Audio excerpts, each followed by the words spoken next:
एक समय की बात है, किसी नगर में एक निर्धन ब्राह्मण अपनी पत्नी के साथ रहता था।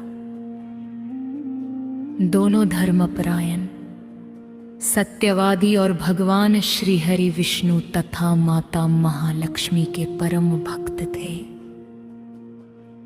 निर्धनता के कारण उन्हें अनेक कष्ट सहने पड़ते थे, फिर भी उन्होंने कभी धर्म का त्याग नहीं किया। एक दिन माता महालक्ष्मी एक वृद्धा का रूप धारण करके ब्राह्मणी के घर पहुंची। ब्राह्मणी ने अत्यंत आदर पूर्वक उनका स्वागत किया।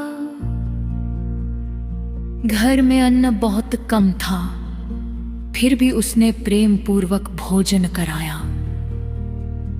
वृद्धा ने प्रसन्न होकर पूछा, पुत्री, तुम इतनी निर्धन होकर भी सदा प्रसन्न कैसे रहती हो? ब्राह्मणी ने उत्तर दिया, माता, धन रहे या ना रहे, भगवान का नाम और संतोष ही सबसे बड़ा धन है। उसकी विनम्रता और श्रद्धा से प्रसन्न होकर माता लक्ष्मी ने अपना दिव्य स्वरूप प्रकट किया और कहा, मैं महालक्ष्मी हूँ। तुम्हारी भक्ति से प्रसन्न होकर तुम्हें एक व्रत बताती हूँ। प्रत्येक शुक्रवार प्रातः स्नान करके स्वच्छ वस्त्र धारण करो, घर की अच्छी तरह सफाई करो, श्री हरि विष्णु और मेरा पूजन करो, दीपक जलाओ, नैवेद्य अर्पित करो, यह व्रत कथा सुनो, आरती करो और यथाशक्ति ब्राह्मण, सुहागिन या किसी जरूरतमंद को दान दो।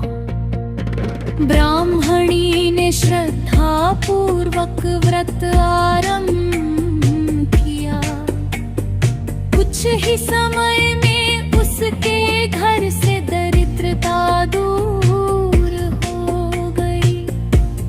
धन धन्य सुख शांति और ऐश्वर्य का वास हो गया। परिवार में प्रेम बढ़ा और सभी कार्य सफल होने लगे। उसी नगर की एक धनी स्त्री ने ये देखकर कारण पूछा। ब्राह्मणी ने शुक्रवार व्रत का महत्व बताया। धनी स्त्री ने भी व्रत किया, परंतु वह अहंकार और दिखावे से पूजा करती थी।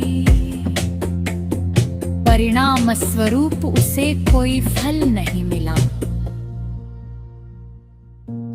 जब उसने अपनी भूल स्वीकार कर सच्चे मन से माता महालक्ष्मी की आराधना की, गरीबों की सहायता की और श्रद्धा तथा विनम्रता से व्रत किया, तब माता लक्ष्मी उसकी भक्ति से प्रसन्न हुई। उसके घर में भी सुख, समृद्धि और शांति का वास हो गया। जो स्त्रियां पुरुष श्रद्धा, शुद्ध आचरण, सत्य, दया और संतोष के साथ प्रत्येक शुक्रवार माता महालक्ष्मी का व्रत करता है, उसके जीवन से दरिद्रता दूर होती है तथा धन, धन्य, सौभाग्य और मंगल की वृद्धि होती है। श्री महालक्ष्मी माता की जय। श्री महालक्ष्मी माता की जय। श्री महाकाल